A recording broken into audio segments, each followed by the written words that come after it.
all of the courts. We're going to be diving into the good, the bad, the ugly. There's plenty. This is Pass the Rock. Could one of y'all pass the gosh darn rock? Hey, yo, I'm trying, I ain't lying, and hosting this will be Brian. Yeah. Posting like Kobe Bryant, Yeah. flying to see the pilot. Yeah. Hit the hezzy, we got Jesse, opinions get kinda messy. A fan of out of lefties, from football to racing jackies. He go silly when he go deep, sheesh, is Zach Zeman. Teaming up with Jack, we stack the whole team, man. Pass the rock, don't stop the shot clock. Woo. Smack the slap shot, come on, now let's talk. Pass the, yo, partner, pass the rock, for real.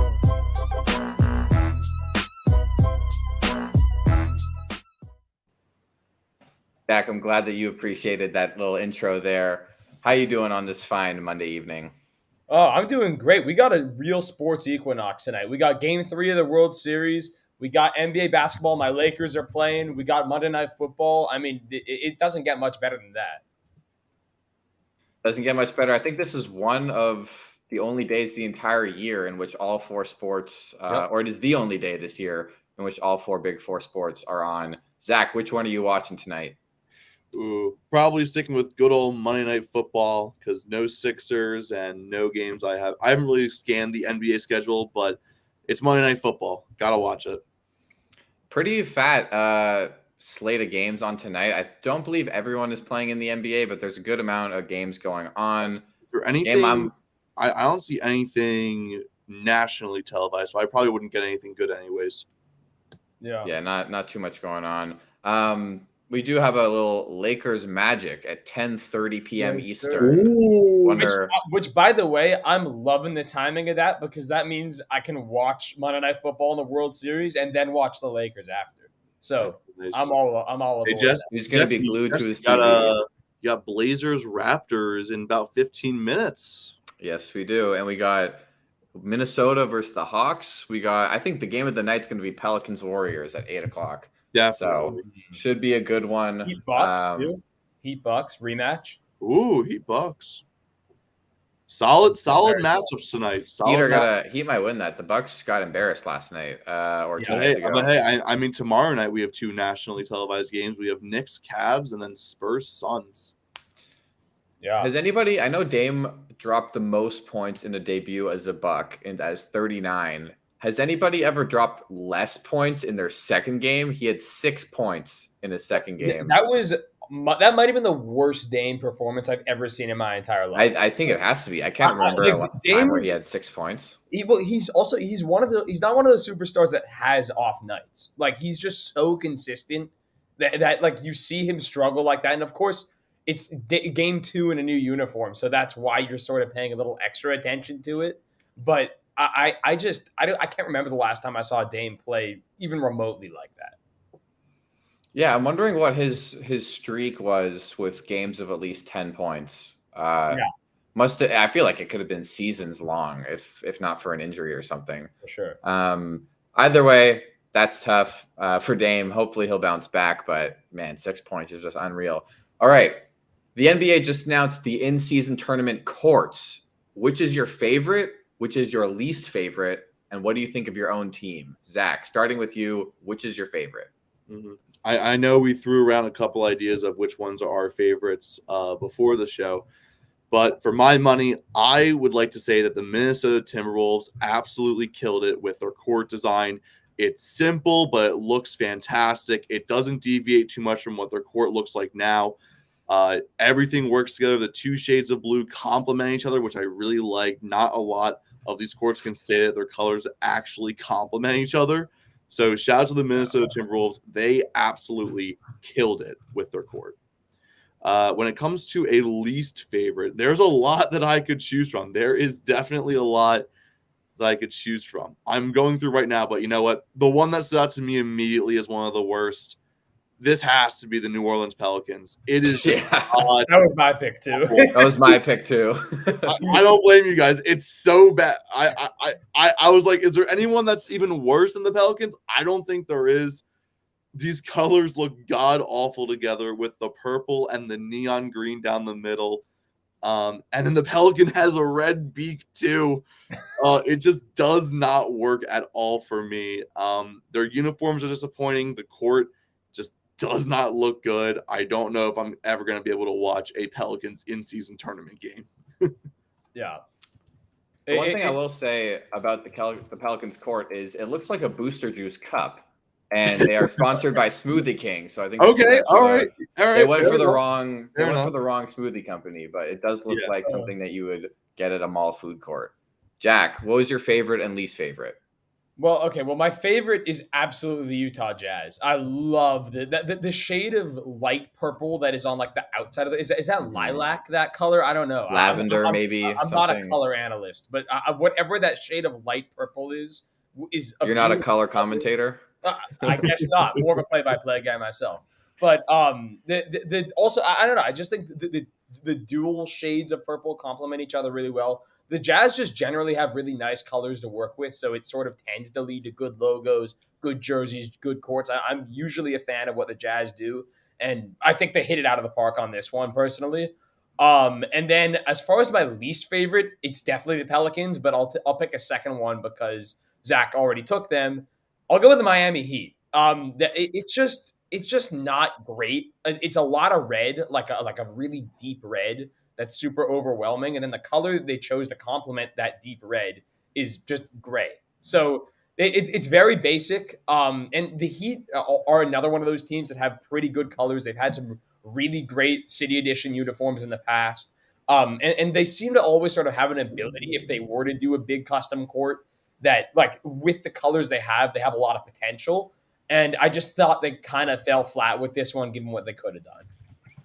Imagine Yeah. just like quick in my head, just with like all the Miami Vice like jersey stuff. Imagine this court being light blue and pink, and I honestly think it would look maybe a bit better, but at least it'd be more creative. And plus, I feel like I wish the NBA did more custom courts, because imagine if they had like a Miami skyline court, Yeah. like kind of like how like Oregon has like the trees. I'm thinking kind of like of that. Imagine if it was like a Miami skyline court. That's There was really a what lot. I'm saying. There was a lot they could have done with the Miami Vice, but they decided to drop it. Which I think get. the Vice though would have looked like a worse version of the Suns court, and the Suns one is bad. I mean, I've been saying I don't think the Suns is that bad. Like I don't think it's that horrible, and I think the Vice colors are better than that. So Yes. like, and even maybe you could have done something with like, you know how they had that black and pink one year. Like if you had black with like the neon pink down the middle, like that would have been dope. So like there's just that the fact that is the product for them. I hold them to a higher standard when it comes to jerseys and courts, because they Yeah. just add so much ability. Definitely. Yep. Yeah. All right. My favorite court of the new draw. My favorite in-season tournament court is the Atlanta Hawks. I think that it has a very clean look. The light blue is just such a nice color. It's not an eyesore. The gold with the little gold trim and the gold logo all goes really well. It's giving me like a UCLA, UNC kind of color vibe. Light blue and gold always go well together. And that's why I also really like which one did you choose, Zach? I really liked the Timberwolves. Yeah, the Timberwolves court is kind of a similar vibe of just very steady, easy colors, nothing too hard to look at. If you're in the stadium, it's not going to be like difficult looking at the court. So shout out to the Atlanta Hawks. I think that their logo's great. I like just it's pretty simple, straightforward. This one was well done. I also, as it's just a honorable mention, I also like the Celtics court. I think the Celtics one is also very clean, very basic, nothing too like all of the ads on all of the courts suck. But as far as ads go, just the TD Garden and the Celtics logo on the court is a lot better than some of the other ones that you might see, like Rocket Mortgage Fieldhouse at Cleveland. So there's some there. The worst in-season tournament court, I've been debating this in my head. It's the Mavericks, and I don't know why. I don't know who they hired for their graphic design. This court has zero brand identity. This doesn't tell me anything about who the Dallas Mavericks are. It is just a plain gray court, gray on gray. The Mavericks logo at the center, granted it might be a throwback, is horrible. It just says Mavs, nothing too crazy. And then I can't really care for anything else that's on the court. There's nothing really to look at. It's just gray with this ugly gray and blue. Like it reminds me of like the old Rams uniforms or like the old some of the uniforms that the Lions wear in the NFL, just like Oh yeah. gray on gray with a little bit of blue, and it's just ugly. There's just nothing that says this is who we are, and that's what the city jersey is supposed to do, and that's what these courts are supposed to do. So I mean, Dallas, you got to step it up. Dallas needs a rebrand. And if we're talking about courts that don't tell you enough about the team or where they play or anything, there's so many you could pick that don't have another meaning to them. I'm just going to scroll down and just pick out ones that I see. Indianapolis has nothing. The Clippers have nothing. Los Angeles has the little LA at the bottom. Other than that, there's pretty much nothing for the Lakers. The Grizzlies do a good job. The Heat. Oh, the Grizzlies did put the weird line thing on. It's the trim at the bottom of the court. Yeah. oh my god. No. I'm talking about the Lakers with the LA signature. Yeah. Which, by the way, the Lakers are gonna give me a headache looking at that court. I wanted to ask you, Jack, as someone who regularly watches your Lakers, how do you feel about the all yellow court and then the purple strip? I honestly am not a huge fan. I think they did too much. I would have actually preferred if they reversed it, like if they did purple for most of the court and like the yellow in the center. I think that would it would be less of an eyesore, easier to look at.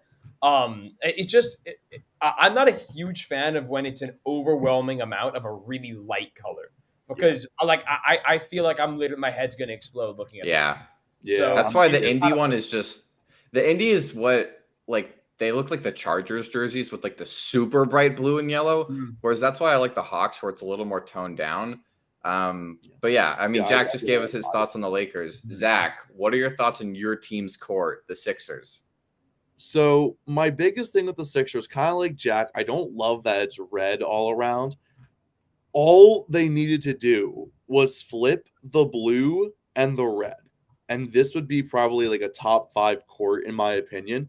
I think it's still okay. I like the little insignia around the bottom of the apron. I think it's cool with the whole city of brotherly love. The inspiration's pretty cool. I like that. But just the main colors, man. If it was blue, like navy blue on the apron and red down the middle, I think I would like this court a lot more. It's like a Washington Capitals kind of thing, or a Wizards court. Kind of. I feel like you're a little harsh on it. Like it doesn't. My one criticism would be is that like it doesn't scream 76ers, and it doesn't scream Philly. Like I'm looking at like I guess the little 76 in the center is the only way that you really tell. But I think like color wise, it's not that bad. Like there are worse. I'm saying this is a solid court. Yeah. It's fine. I'm sure it will look good when we actually watch the games.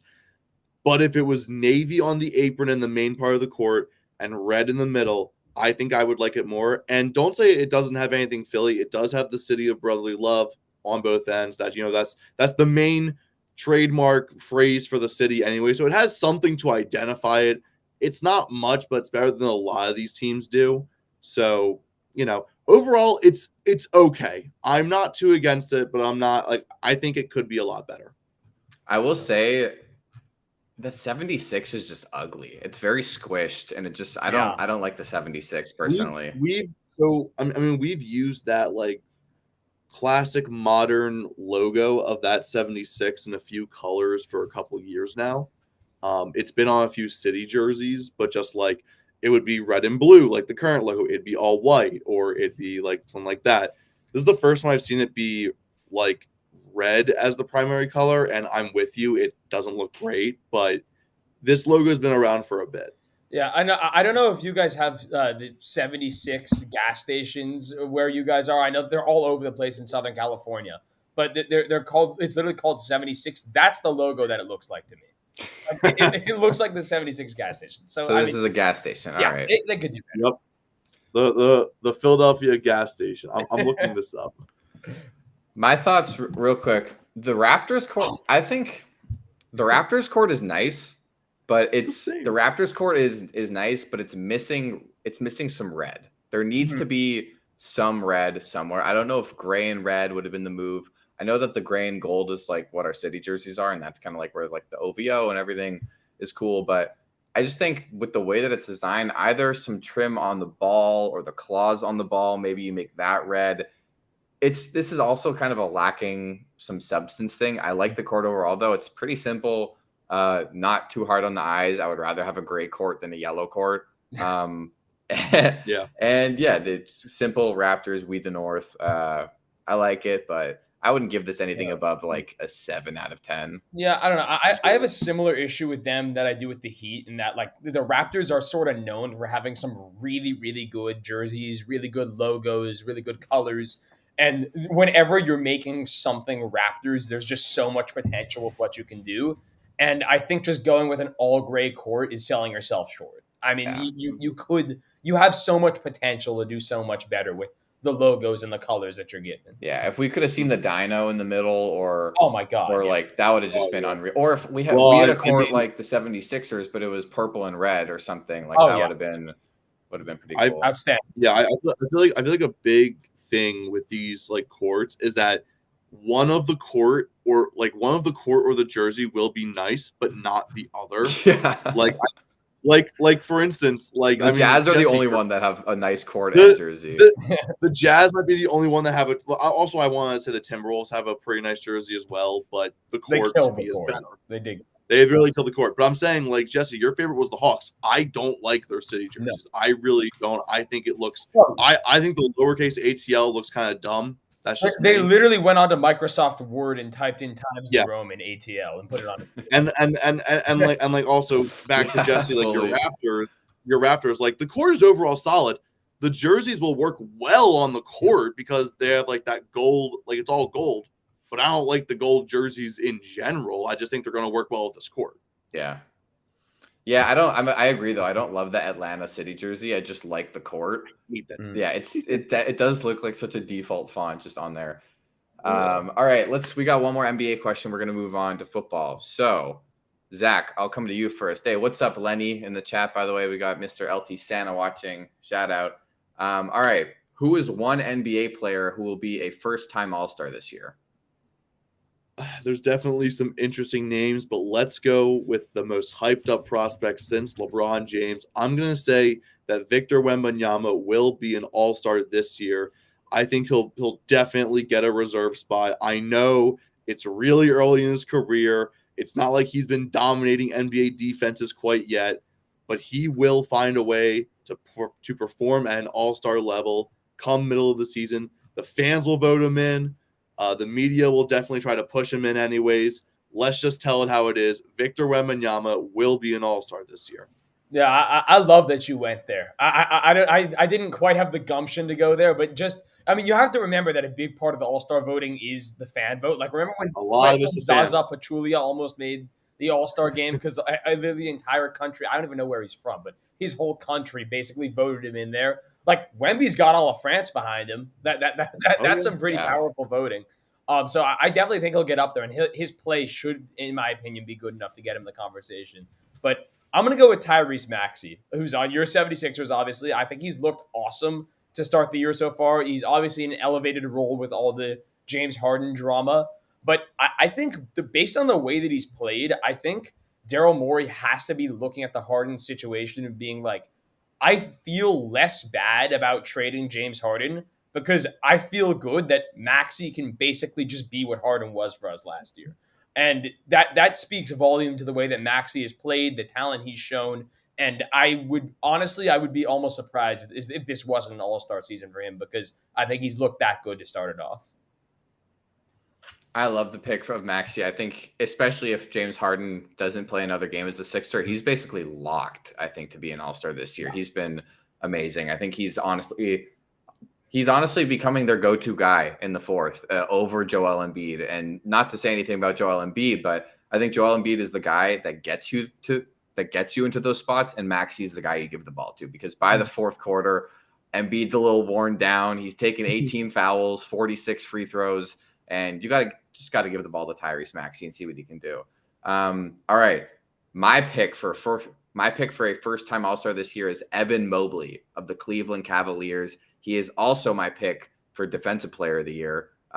Him and Anthony Davis. If Anthony Davis stays healthy all year, I think it's going to be him. But Evan Mobley has really looked good in his first two seasons. He started the third season strong. I believe he had like 33 and 15 with 3 blocks last night. Just like an unreal stat line. Currently averaging 19, 11, and close to 3 blocks as well. If he can keep that up, I think that he is the second All-Star on the Cavs. Not Darius Garland, but it's him. Donovan Mitchell is obviously a lock and will likely be a starter because I think he's honestly the best shooting guard in the Eastern Conference. So he's probably going to be a starter. And then Darius Garland has also missed a few games to start the season, and he's dealing with a hamstring injury. So if all of that is leading to more run for Mobley and more opportunity for him to be the second All-Star, because I highly doubt 3 All-Stars are coming from the Cavs. So Evan Mobley is my pick for a first-time All-Star this year. Honorable mention, Jalen Brunson, although he's not been playing like it to start the year. Wait, was he not an All-Star last year? No. Wow. Okay. I thought for sure he was. I don't believe he was. I'm pretty sure he was one of the biggest like snubs of last year. Wow, that's crazy. Because he was a beast last year. I would figure he was in the conversation. But no, I love the Mobley pick. I mean, I've been a big Mobley guy for a while. Obviously, defensive monster, and all it takes really is for the offensive game to step up a little bit. Like as long as he is just like a good offensive player, he could be an All-Star in the same way that Jaren Jackson was last year because that defense is on that level. Absolutely. And yeah, I just double checked. Jalen Brunson, never been an All-Star. Wow. And was, I think, one of the first names left off the list last year. It was between like him, Jimmy Butler, and Pascal Siakam. All, I don't think, made it. I was more mad about Pascal. Jalen Brunson can suck it. All right, let's go Monday night, baby. Monday Night Football. Lions, Raiders. Yuck. Lions are favored by 7 points. Jack, I'm going to ask you this first. Jared Goff over under 262.5 passing yards tonight. I mean, we saw what the Bears did to the Raiders last week with Tyson Bagent at the helm. This defense is horrible. It's Swiss cheese. I was going to say the only defense in the NFL that might be worse is Denver, but I mean, they held the Chiefs to 9 points this week. So the Raiders are going to make a strong case for being the worst in the NFL. And I think Jared Goff is going to cook them. So I'll take the over. Zach, any other thoughts on that one? No, I'm in the same boat as Jack here. I feel like this is an easy over. I feel like Goff's going to pass this number earlier than some people might think. I don't think it's going to take him all 4 quarters, what I'm trying to say. So give me the over. I think it's going to be under. I think that they're just going to be up so much that they don't need to be throwing the ball that much. And this game might get out of hand early. But you say the Raiders defense is the worst in the league. They get the Giants next week. So they might be the worst. Now that is going to be a great game to watch. Oh my God. Yeah. Sorry to sidetrack. I had a great time watching the end of Giants Jets this past week. It was fantastic watching the last couple minutes and overtime. So much fun. Yeah, you thought it couldn't get much worse for the Giants after losing to the Bills. Oh my God! Neither team deserved to win. Neither team deserved to win that game. And I was like, it'd be funnier if the Giants won at this point. No, it felt like you needed like the Larry David Curb Your Enthusiasm theme playing like in the background for the entire end of that game. Yeah, it was. Awesome. I would just say that if he had any hair, Brian Dable's head would be all white by now. However, he doesn't have that problem. All right, sorry. That was just, oh my God, what a game. Yeah, what a game. All right, Zach, coming to you. Josh Jacobs, over under 55 rushing yards. So I feel like the Lions' defensive line is a solid unit, but we know Josh Jacobs says, when he's playing his best, he's a top 5 running back in the league, if not better than that. I'm going to go the over here. I feel like the Raiders could be a team that's going to have to rely on Josh Jacobs a lot tonight. Lions overall have a solid unit on defense, even though they have not done well in recent weeks. I think, they got punched in the mouth by the Ravens. They show up tonight. They show the world, hey, we're still a really good team. Maybe just not as good as you thought we were. Yeah, there's not really much they can do tonight to say that we're a good team. This is the Raiders. We're not expecting much. I'm going to say under because I think Josh Jacobs is going to do his best Austin Eckler impression, have 20 rushing yards, and then catch 8 balls for like 80 receiving and hit the under on the line. Over on the scrimmage yards, though. Jack, Jahmyr Gibbs, over under 71.5 rushing yards. Dang. He was rough earlier in the year. He sort of had his big breakout game last week. And I mean, like I said, the Raiders defense is Swiss cheese, so he should have a big opportunity, especially with David Montgomery out again this week. I think I'll take the over. It feels risky with Gibbs, but I think obviously it's a great matchup. He should have the volume, and if they're up big, they'll focus on running the ball. So I'll take the over. Honestly, I feel like I shouldn't have any faith whatsoever in the Lions rushing game. I mean, they just do not seem to like Jahmyr Gibbs. By chance, do we know if Craig Reynolds is healthy? Because honestly, he might become the leading rusher. I believe he's healthy, right? So I just because of the track record, I'm going with the under. There's a lot of hype coming into this week. I saw on ESPN he's projected like 19 points, which is absurd. I think the hype is overblown. I think the Lions are going to surprise us and be like, you know what? Craig Reynolds is the guy to get the job done. So I'm going to go the under. And I can't wait to see people on Twitter being like, why did Jahmyr Gibbs cost me in fantasy this week? My guy, you started Jahmyr Gibbs in fantasy. That's your own fault. Yeah, boy, that's just rough. All right, let's go to Devontae Adams. Jack, over under 74.5 receiving yards for Tay. I'll take the over. He's really due. He's had 3 straight weeks where he's had I think 55 or less receiving yards. It has not been great. And if there's any weakness to this Lions team, it's their secondary, and the Raiders are going to have to throw the ball a lot because I think they're going to be down pretty big early. So all sort of recipes for Devontae Adams to get a lot of looks tonight, and Jimmy Garoppolo back in there, so they might actually be able to throw the ball. So I'll go with the over for Devontae. Zach, over under? Honestly, I mean, it's Devontae Adams. I feel like he can find a way to get the over regardless. Could literally I feel like anyone could throw Devontae Adams the ball, and he could find a way to turn it into 80 yards. So I'm going to go the over here. Devontae Adams is honestly too talented for this line to be this low. Yeah, you'd think, but he's gone under this line, I think, in the past couple games, despite him talking about not getting targets. But this is a game where they're likely going to be down big. And when you're down big, you got to go to your guy. So I think you should go over in this one as well. Anytime touchdown, lock of the week. Anyone? You know what? I have one, Jack. If you have one, I'll let you go first. You can steal. All right. I am going to make every fantasy football owner happy. Sam Laporta is an absolute lock for this week to score a touchdown. The tight end 4 in fantasy will continue his reign over fantasy football as one of the best fantasy options. There's plenty of people counting on him tonight to get a touchdown. I think he will get it.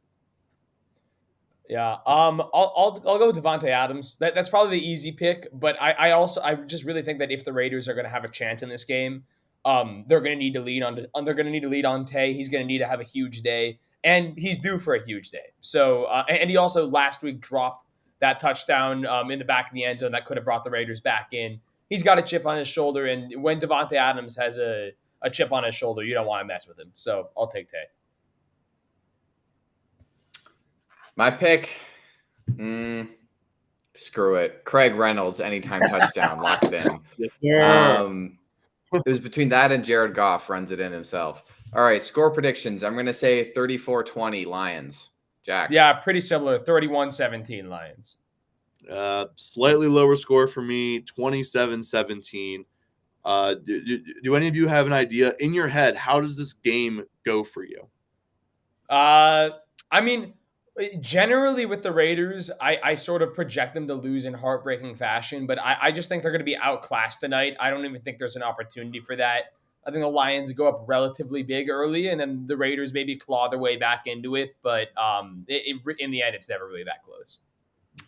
I think we're looking at double digits by half. I don't think it's going to be. I think it could be like 21-3 at halftime or 21-6 or something, and then this game might actually end in, the Raiders are down 10 and Josh McDaniels kicks a field goal just to cover the spread or something. Like Lions -7. So Raiders +7 could always hit backdoor. In my head, I feel like we're going to see a lot of what we saw last night with Chargers Bears. First half, Lions going to get ahead really easily. You know, like I think Jesse, you just said double digits by half. I think that's how it's going to be. I expect the longest third quarter of my life with almost no points and just marred by penalties, and it just feels absolutely super long because there's nothing to really get excited about. And then the fourth quarter, the Raiders will score a garbage time touchdown and a field goal, and that'll be the game. Good old garbage time for the Raiders. All right. We're going to move on into some NFL true or false. Let's try to do these almost not rapid fire, but pretty quick so we can get through them. First off, I just want to say, by the way, this one's not on here. Are the Eagles the only good team in the league? Because there's no – actually, sorry, the Eagles and the Jaguars, because no one else has beat a good opponent yet. No. Like, really. Like, the Chiefs were genuinely concerned about, and we're going to talk about them in a little bit. The Dolphins haven't beat anybody good. Yeah. I mean, the Bills have beat people who are good, but then lose to like the Jets and the Patriots. Do we consider the Lions good? Because if that's the case, the Ravens have. Well, that's what I'm saying. Like, the Lions haven't beat anybody good, so I don't know if they're that good either. To me, if the Lions win big tonight, I'll consider them good still. But if they don't convince me tonight, which we're all expecting them to convincingly win, if they don't convincingly win, I think we question whether they're good or not. Mm-hmm. The way that it breaks down to me is like none of the teams that are good have beaten good teams, and the teams that have beat good teams have also lost to horrible teams. Like the Cowboys are good, but they lost to the Cardinals. The Chiefs are good, but they just lost to the Broncos. The Eagles are good, but we've lost to the Jets. Yeah, the Bills are good, but they lost to the Patriots. I mean, I guess you could really just say it's any given Sunday. We thought the Niners were good, and now they're 5-3. Like, there's no team in the NFL right now besides like the Eagles have beat. Look, I mean the Dolphins. Who's a good opponent. I mean, depending on your definition on how you feel about these teams, the Jaguars' 2 losses were both in September to the Chiefs, who we have varying opinions about, and the Texans, who. I mean, we know they're not good, but it's a divisional game, so it's like. I think we also sort of know the Texans aren't bad. You know? Yeah, that's like, kind of thing. Like, their offense is good enough. But I'm not going to sit here and say that the Texans are good all of a sudden. No. Yeah, they also just lost to the Panthers. Yeah, no, but there are good teams with worse losses. Like the Texans are, but they fit the criteria of they've beat some good teams, and then they just lost to the Panthers. So I guess here's the real. True, false, we should be asking. The Jaguars are the best team in the AFC right now. I mean, that's false for me. They're not the best. I still think I would say probably the Steelers. No. Oh, I wish. But the Chiefs, the Dolphins, and like maybe the Ravens. I forgot about the Ravens, and then maybe the Bengals if they're back. Like, are the Bengals back to being the Bengals? They beat the Niners. Joe Burrow looked awesome. Like, they got a positive record, man. Yeah, I don't know how they did it. The Bengals may be back, but like I don't know. I still think I think the Jaguars are good. They've sort of quietly been on a pretty crazy roll lately. But I don't know. I still have some drawbacks. I don't think that Trevor Lawrence has been perfect this year. Obviously, he hasn't been horrible, but I feel like he could have been better, and their defense also still has some question marks. So I think it's really difficult to say that there is like a clear-cut best team in the AFC right now. I like that. I'll ask it back to you, Zach. True or false? The Jaguars are the best team in the AFC right now. Kind of like what Jack was saying. There's a very compelling argument for it. I'm only going to go with false because I think the Ravens are really legit. I think they're really good. I think they're really up there. Their one loss to the Steelers was basically a fluke loss. Let's be honest. That game was just full of bull all over the place. It was terrible, right? And the Steelers have a winning record, so we could argue that they're a solid team as well. Jack, just to make you feel pretty good. I mean, solid is up to win. All we do is be solid. Yeah. Also, they lost to the Raiders. Yeah. They lost to the Colts. I know they lost to the Colts, but I mean, to be fair, Colts are not bad either. They're not even that bad. Like, I mean, it's not like they lost to, I mean, the Broncos. Hello, Chiefs. Don't let Alpha Dog hear me say that the Colts aren't bad. That needs to be struck from the record. Yeah, I mean, let's be honest, they're still pretty bad. But all in all, I think right now the most complete team we've seen out of the AFC is probably the Ravens. I doubt that stays the same. Jaguars definitely have a case in that race, but I don't know. To me, I mean, it's the 6-2 teams, the 4-6-2 teams leading all the divisions. Those are the top 4 contenders. And right now, Ravens and Jaguars are my 2 strongest teams in the AFC. It's crazy because the Ravens have like one of the weakest like skill position groups out of all these teams, yet they do look like the most complete. Like they don't have a stud running back. I mean, Zay Flowers is the best receiver on the team. And Mark Andrews, Mark Andrews is great. To be fair, I'm saying that the Ravens are likely the best team right now, and they have like a Pro Bowl roster that's injured right now. Like they're doing all this. Marcus Williams didn't play this week either. Through plenty of injuries that for most teams would completely derail their season. So kudos to the Ravens for putting together the season they have so far with all that they've dealt with. I mean, having an elite defense and an elite quarterback will get you pretty far. Even if the surrounding it will, but at the same time, I mean, I know it's impressive. It is impressive. But, I mean, just having that baseline of an elite defense and elite quarterback, you're going to go far if you have that combo. Yeah, the Ravens defense, by the way, I think is the number 1 ranked defense, like pretty much across the board. I think they have the second fewest like yards per play or points per play or whatever it is. They've got the most sacks, most QB pressures, tons of interceptions. That is a truly scary defense. Roquan Smith was just such a great addition. And I think Patrick Queen has missed some time as well. Yeah. So they're definitely banged up all around, but that defense is a nightmare. They gave the Lions fits. I would say that the Ravens probably have the best defense of anybody in the AFC. Better than the Bills at this point. I think the Bills defense also losing Trey White and Matt Milano, right? So that's just 2 brutal losses for them. So yeah, Ravens really might be the best team in the AFC. All right, we're gonna go, Jack, coming to you. True or false? Brock Purdy was a 1-year wonder. I wonder why you came to me. No, I Mr. Shannon. Yeah, no, it's gonna be a false for me. I never thought that Brock Purdy was anything ultra special. I just think that when you're in a Shanahan system and you have McCaffrey, Debo, Ayuk, George Kittle, that offensive line, that defense, you can make just about any quarterback look pretty good. And I think a big part of his struggles lately has been the injuries to Debo and to Trent Williams. I mean, those are 2 massive pieces of that offense. Trent Williams, obviously, protecting the blind side, giving him so much time to work with. And Debo, it's underrated in that he's sort of just the easy button in that offense for Purdy. Like anytime there's pressure, anytime he can't find someone open downfield, anytime he doesn't have the arm strength to get the ball downfield, you just have Debo open in the short range and he just checks it down and then Debo makes a play. And that obviously boosts Purdy's numbers. He turns the ball over less. The offense is more efficient. And I think there's a lot to be said about not having that in there affecting Purdy. And I think that as soon as we see Debo back, as soon as we see Trent Williams back, we'll see Purdy get back to more of the Purdy that we've been used to seeing. It's all fun and games until Jamon Jennings is the leading receiver. Yeah, exactly. So, all right, Zach, coming back to you. True or false? The Dallas Cowboys are better than the Niners.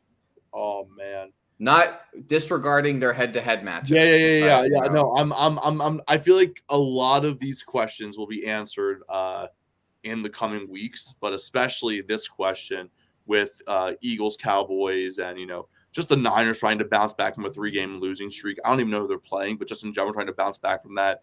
But right now, I'm going to say true. The Cowboys have looked really solid over the past couple of weeks, and I can't say that about the Niners. 3 straight losses. No matter how they lost, is 3 straight losses. Whether it's through injuries, whether it's through just ref ball, anything can happen in the NFL and you can't control it. I would like to say that right now the Cowboys are definitely the 2nd best team in the NFC, right behind the Eagles. And I feel like that, I mean, hey, that spot's up for grabs with this week's matchup. We'll have to see. Eagles Cowboys in Philadelphia is going to be a really it's a must-watch game for any football fan. I feel like it's two juggernaut teams going head-to-head. It's a division rivalry. I think it's going to answer a lot of questions. We will figure out, who will be the top team in the NFC. But the Niners right now, they're not in that running. Losing 3 straight games is just not a good look. How does it make you feel, Jack, knowing that right now the Atlanta Falcons would be a higher seed than the Niners in the playoffs? Disgusting. But again, like I firmly believe that all it takes is health. You need Debo back, you need Trent Williams back, and I think they'll be right back on track.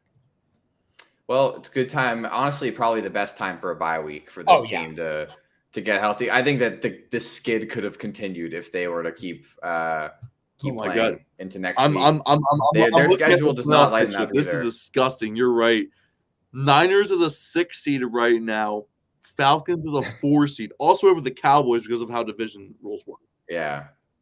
Mm-hmm. But something that's really interesting, Eagles and the Niners are going to be tested because in the next 5 weeks, the Eagles face the Cowboys, the Chiefs, the Bills, I think the Niners, and then maybe and then the Cowboys again. Yeah.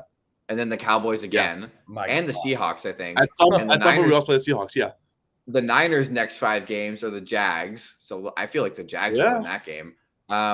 Buccaneers, that's a win. Seahawks, Niners, Seahawks, Eagles, Seahawks, Cardinals, and Ravens. I'm interested to see how these Seahawks games play out now. At first, I was going to say that I've already thought in my head going to be wins. Next 5 games, 3-2, I'm more than happy with. It's a bloodbath of a schedule through November. It really is. I think, honestly, though, we're going to see what the Eagles are made of, and then they get to coast Giants, Cardinals, Giants the last 3 weeks for the Eagles. So their season basically ends somehow week 15. Go 1-2 in those games. Somehow. Yeah. Well, week 15 is basically your season finale, and then the last 3 games, they'll probably rest the starters and, glide into the 1 seed or 2 seed and just kind of chill with it. All right, moving on. Jack, we kind of just answered this. True or false? The Chiefs are the best team in the AFC. Yeah, we did sort of just go over this. I actually do still believe that they are. I still think overall you have Patrick Mahomes and Travis Kelce and Andy Reid at the helm.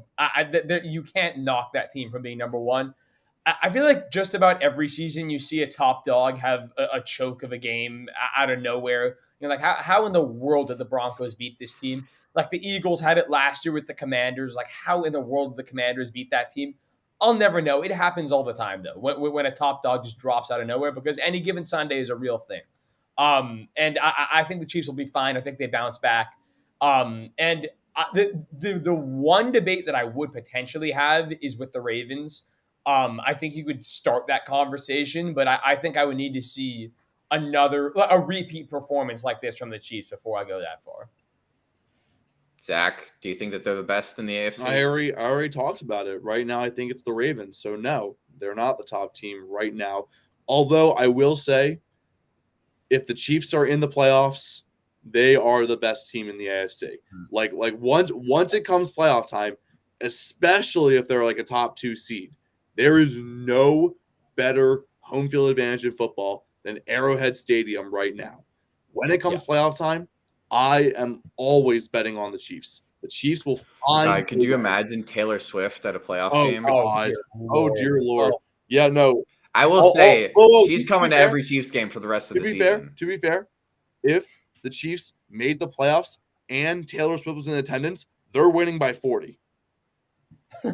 Yeah, they just showed that this weekend was real. Travis Kelce had one of his worst games of the season because she wasn't there. So better bet that she's going to be at Germany for the Dolphins game on 9:30 a.m. I don't know. Hey, you never know. You never know. And honestly, it's not going to get that much easier because the Chiefs' next 2 games are the Dolphins and the Eagles. So it's not looking good for the Chiefs either on their upcoming schedule. However, maybe they can get right and beat some of those teams. But I'd agree. If the Chiefs are in the playoffs, all they have to do is get there. It doesn't really matter what their record is. They just have to get there, and they're going to get there because their division sucks. Like the Chargers were supposed to be the second best team in that division, and they're like 3-5. So they stink as well. All right. Yeah, and Brandon Staley should be fired yesterday. So despite the win, Zach, coming to you. True or false? The Seahawks are a top 4 team in the NFC. Absolutely true, in my opinion. I'd even argue that they're top 3 with how the Niners have been recently. But I think top 4 is much more reasonable. I mean, just in general, they have had some great wins on their resume, and the Lions just have not. I feel like it's the Lions and the Seahawks right there as like 4 and 5 potentially. But I mean, just looking at the Seahawks track record this year, I mean, their two losses were what, a division game against the Rams, and then they lost to the Bengals, who we've kind of established have been getting better throughout the season. Otherwise, they've taken down a few impressive opponents in the Lions, who we thought were going to be really good, but that was a shootout of a game, and the Browns had that with some pretty easy wins in the Panthers, the Giants, and the Cardinals. I know it's not the best resume, but overall they've shown a lot of promise, and being able to outlast that amazing Cleveland defense is a statement win, in my opinion. Even though it's only a 4-point win, being able to win against that defense is very impressive to me. I think, in my mind, they are no doubt a top 4 team. Yeah, I was watching that Seahawks game, and I was less than impressed as to how they weren't winning that game by a lot, and they honestly almost lost the game. It came down to a last drive. It came down to the wire, but I feel like a lot of Cleveland's games will do that. They're a team that is defense oriented. They will make you work. Yeah. I remember last year I know I'm going back to my Eagles because they're the team I watched the most, but Eagles Colts was very much like that last season, where both teams were forced to play a gritty game of just defensive battle, and neither team scored 20 points in that game. Mm-hmm. So I feel like there's certain teams where they will just force you to work, and Cleveland is one of those teams where their defense is stingy, but their offense is not that good. It'll be a low-scoring affair no matter what. So I got to say, outlasting a team like that is a trap game. Cleveland is a trap team. So I'm just saying winning against Cleveland is a big win to me. Yeah. Yeah, and I don't want to sell the Browns short. I mean, P.J. Walker is not P.J. Walker didn't look that bad. He's not terrible. I think he did look pretty bad, and he's not great at holding on to the ball, and the turnovers is what cost them. Yeah, it did. But I'm saying, like, in general, compared to what we expected. Yeah, and also we shouldn't sell the Seahawks defense short. The Seahawks defense has some incredible playmakers there too. Patched their one glaring issue on defense, their defensive line. They traded for Leonard Williams from the New York Giants. Yeah, I love that. Great trade. It is a great move for them, and I think that absolutely solidifies my argument that they are a top 4 NFC team, if not top 3, depending on how you feel about the Niners. Honestly, I kind of disagree. I think right now I would still have them as like the 5th team in the NFC. I think Philly and Dallas and San Fran, I think, are definitely ahead. And I think that personally, I would take Detroit over them still. I think Detroit, that they obviously had a super rough week last week. But I kind of need this. I think they're going to bounce back in a big way today. I've been more impressed overall, I think, this season by Detroit. Their offense has looked really, really good at times. And their defense has taken a massive step up from last season. Seattle, their offense has shown some warts this year. It has not been perfect. They've had some rough games. And obviously this past week wasn't perfect, but again, you give them a bit of a pass because they were playing Cleveland, really tough defense, and they came away with the win in the end. But I do really like the Leonard Williams trade. I think that could potentially be something that elevates them into the top 4 of the NFC. But I think I need to see that on the field first before I am 100% bought into it. I would just say that Geno Smith has not been great. I think that this past week was one of his best games of the season in getting the receivers working early and involved. Here's an interesting question. You can just a quick answer. Yes or no. Would you rather have the Seahawks skill position players or the Lions? Seahawks. That's including Sam Lagoda and Jameer Gibbs. Give me Ken Walker, DK, Tyler Lockett, and JSN every day of the week. Yep. Yeah, I just wanted to hear someone else say it. I would agree. I mean, I really do like Amon-Ra and Laporta, and Montgomery showing a lot of good stuff, and Gibbs is supposed to show us a lot of good stuff. But overall, the Seahawks have a more developed, more rounded core with the receivers and Ken Walker. Yeah, I remember in the offseason we got some hate, I think, saying that DK is better than Amon-Ra, and people like lost their mind. But I still stand by that. What's making me hurt is AJ Brown is what we thought DK Metcalf was going to be, and it just hurts seeing how good AJ Brown is right now, and DK just hasn't been that yet. All right, last true or false. Will the Jets finish above 500 without Aaron Rodgers? I think I'm leaning true. I'm just looking at their schedule, thinking about it. Okay, they're 4-3 right now. So 10 games left. Yep, they're 4-3. To get to above 500, you need to win 5. You look at the schedule, right? The Chargers, that I would say is winnable. The Raiders, I would say that is winnable. The Bills, you probably aren't winning that one. Miami, you're not winning. Atlanta, I would say is winnable. Houston, I would say is winnable. Miami, again, you're probably not winning. Washington is winnable. Cleveland, at this point in the season, we're in the territory where Rodgers could potentially be back, mind you. We've got 2 games left on the schedule. This is assuming without Aaron. If we're assuming without Aaron Rodgers, you're probably not beating Cleveland. But I also think New England at the end of the season is a 6th winnable game. So if you can win 5 of those 6 winnable games, that gets you to above 500. That gets you in the playoff race. And if Aaron Rodgers comes back, you never know. You guys remember I was a Jets truther all offseason, so I'm sort of hoping for the best here. But I legitimately see 5 to 6 winnable games on this schedule, and it's definitely not out of the realm of possibility. Hoping or coping? That's the real question. Hope or cope? In my opinion, what would you say? Like you saw 5, 6 winnable games? Yeah, 5 or 6. I see maybe 4 on the schedule. That's just me personally. I agree with you because the Chargers are the Chargers. They could definitely win that game. It's the Chargers, for God's sake.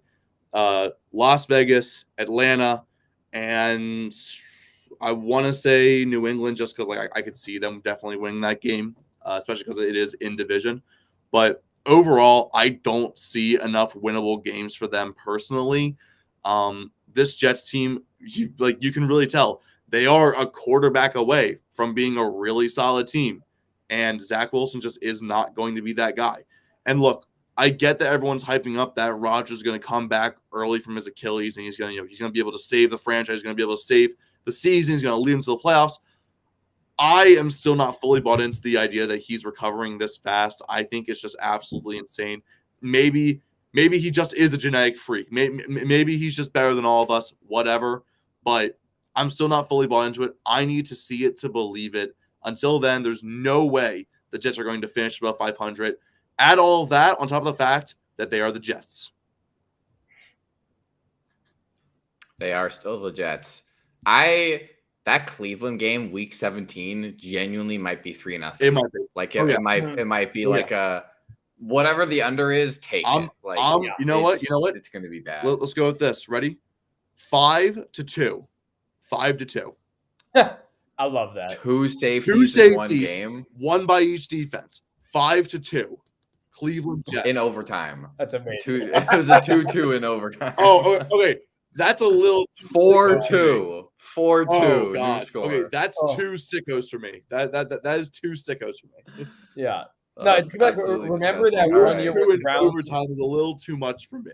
But remember the one year where the winless Browns beat the Jets to save themselves from not going 0-16. That's sort of the vibes that we're gonna get in this game, but it'll be more high level because at least there's 2 elite defenses. But the year that the 2-15 Jets won a game that lost them the first overall pick and then sent them into years of hell. Sounds about right. I think that game lost them Trevor Lawrence and they ended up with Zach Wilson instead. Yep. So all because they wanted to win a game. All right, moving on. Multiple choice question. The Kansas City Chiefs, A, have legitimate problems. B, are still destined for the AFC Championship. C, we're just overlooking the Broncos and got caught on an off week. Or D, all of the above. Or E, we're just missing Taylor Swift, and then they'll win every game she's at. Zach, you can go first, Zach. Oh, how nice of you.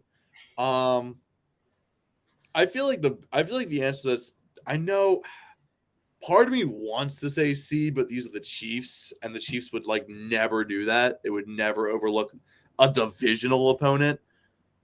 And I don't think they really have legitimate concerns. I mean, they're just in a really weird position right now. I'm just going to say B. They're still destined for the AFC Championship. As long as the Chiefs make the playoffs, they're going to find a way. I touched on it earlier. Arrowhead, especially if the Chiefs are a top seed, Arrowhead is the best home playoff advantage in football right now. I don't think we've ever seen Patrick Mahomes on the road besides the Super Bowl, so that would be interesting to see him on the road. But if they just keep the ship going, they end up with a top 2 seed, they're going to have at least one playoff game in Arrowhead, and I think they'll be just fine. They're going to make the AFC Championship. Yeah. I'll go with an answer that's not on the board. I'm going to say A and B. I think that I honestly, the idea of an NFL team overlooking another team, especially a divisional opponent, I say this every time this gets brought up. I think that's a load of horse shit. The NFL teams don't do that. Whoa! Do not overlook other NFL teams. They're not dumb. That doesn't happen. But I do think that there are some issues. Their offensive line needs to be better. Patrick Mahomes himself needs to be less, maybe a little less aggressive, maybe a little bit less of a gunslinger, but I have full faith in his capability to sort of dial it back a bit, make less mistakes, turn the ball over less. And these receivers just straight up have to be better. I mean, it's going to be a problem if there's no one on this team other than Travis Kelce that can catch a football. Again, the trade deadline is tomorrow. I would be pretty shocked if the Chiefs don't bring in a receiver by the time the deadline passes. I think they have to do something. And I think they know that. So I do think they have problems. I do think they know their problems and will fix them.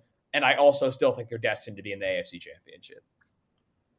Yeah, it would have been a great time to get DeAndre Hopkins on that team, but I think that ship has sailed. I'm going to say B, that they're going to get back to the AFC Championship because all they need to do is win one game to do that. Yeah. Like they just have to make the playoffs, get a top seed, and then it's one game and you're in. I mean, granted, getting the top seed is not as easy as it used to be, and only the number 1 seed gets the bye now. But they're going to end up facing either the Ravens, Bills, Bengals, Jaguars, someone who ends up in the 4 to 6 seed range. And then it's just one game and they're in the AFC Championship. So I think that it's definitely feasible. Although, honestly, if they match up with the Ravens or Bills in the divisional round, there's actually no guarantee that they win that game with the way that they've been playing and depending on the health of everybody. So moving on. All right. Last fantasy segment, or not fantasy, last football segment for the day. We got a little, is this player better than our favorite? We're nearing kickoff, so let's try to be more concise than we usually are, which is not saying much. All right, so is Travis Etienne better than? Travis Etienne been playing like a dog ever since I said that you should trade him. Yep. So is Travis Etienne better than Isaiah Pacheco? Yes, absolutely. Yes, and as much as I gushed over Isaiah Pacheco, I did trade him alongside Zay Flowers this past week in the back for Keenan Allen. I think I made a pretty good deal for myself. Isaiah Pacheco having a really good season, but Travis Etienne doing even better. DeAndre Swift. Definitely Etienne for me. I honestly think Swift is kind of a product of the Eagles system. He is definitely a product of the Eagles system. Although he's looked really good, I'm still taking Etienne. James Cook. Definitely Etienne. Not even close. 100% Etienne. Last year's rushing leader, Josh Jacobs. Last year might have been a different story. This year, absolutely Etienne. Yep, last year is behind us. Right now, 100% Etienne. I don't know, man. Josh Jacobs, I think he might be a product of his horrible environment in that the Raiders just stink. So Put Travis Etienne on the Raiders and Josh Jacobs on the Jaguars, might be a different Maybe. story. I think I have to say Josh Jacobs because he put up how many yards from scrimmage last year? Like almost 2,000. Like, call me when Travis Etienne does that. All right, Tony Pollard. I mean, I just think Etienne's objectively been better this year. Mhm. I have to agree. And you know me, never picking a Cowboy. Is Tony Pollard getting, dare I say, exposed this year as A little bit. not a guy who's capable of being the number one? Definitely a little bit, yeah. Like he's gone over 72 yards was his highest game outside of the Cardinals game. He had 120 in the Cardinals game. His next highest is 72. Yeah, it kind of just feels like he has less juice this year than years past, and that might just be a product of getting more carries and that he's more worn out. Yeah. This is literally exactly why a lot of people, including myself, had skepticism over him being a number one back because now he's the one who has to take all the hits on those 2-3 yard inside zones, and he doesn't have the burst to be averaging the ridiculous 6 to 7 yards per touch or yards per carry that he once had. So it's definitely wearing on him. It's definitely visible, and he's not getting 20 carries a game. They're actively avoiding doing that. Yeah. So whether it's Rico Dowdle or Deuce Vaughn, like they're definitely missing Zeke right now. And that's why their offense has not been that good in the red zone. They have not been good at running the ball in the red zone. Most of their touchdowns this year have either been long throws or defensive. So it's just been kind of a weird mix for the Cowboys. All right, Aaron Jones. This year, Etienne has been better than Aaron Jones, and it hasn't been particularly close. Agreed. Definitely ETN here. I like this one. Breece Hall. That is tough. That is really difficult. I'm a big Breece Hall guy, so it's hard for me to pick against him. But I think overall Etienne has been better this year. But I think I will say I think Breece's ceiling is higher. Like I think if you ask me this question, maybe by the end of next year, we might be saying Breece. This is not nearly as hard for me. Give me ETN. I think it's Breece. I think it's definitely Breece. I don't think it's that close in the other direction. I think that Breece Hall has top 5 back talent in the NFL. ETN is good too, but I just think that Breece Hall is him. All right, Joe Mixon. Easily Breece. It's easily Breece and it's easily Etienne. I can't. I'm not a fan of Joe Mixon this year. I don't think he's been that good. Easily ETN, even though Joe Mixon's a guy that, for whatever reason, I've always liked in fantasy. No clue why I've always liked him, but ETN by a mile. You like him for that 150-point week, and then the rest of them he averages 10. All right, Bijan Robinson. Hot one. Oh man. Gun to your head, Jack. Bijan no. or ETN. This is bad. I think Bijan's a better running back. I think for fantasy right now, ETN is better. I think probably statistically this season, ETN is better. But I just think if I'm looking at the player, I think Bijan Robinson is a better running back than Travis Etienne. In every objective measure, ETN right, like is better. everything. However, my eyes and my brain tell me that Bijan is better. No, I can explain why. fair. If Bijan was not a Falcon, if he was on pretty much any other team that Except was the in Lions. that top 10, the Lions, for God's sake. The Lions would not use him either. Fair enough. But if he was on nearly any other team, he would be getting the touches for us to be having this segment be about him instead of about Travis Etienne. He would be the one having a great season. So for me, talent-wise, I do still think Bijan Robinson is the better overall running back. But when it comes to how they perform this season, I'm going to take ETN. But really, blame Arthur Smith, blame the Falcon system. It's not Bijan's fault. All right. I like it. Alvin Kamara.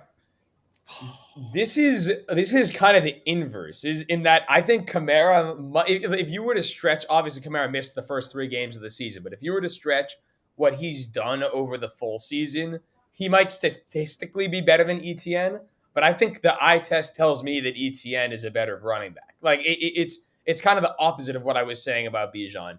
Yeah, this might be a little out there, but I'm going to take ETN.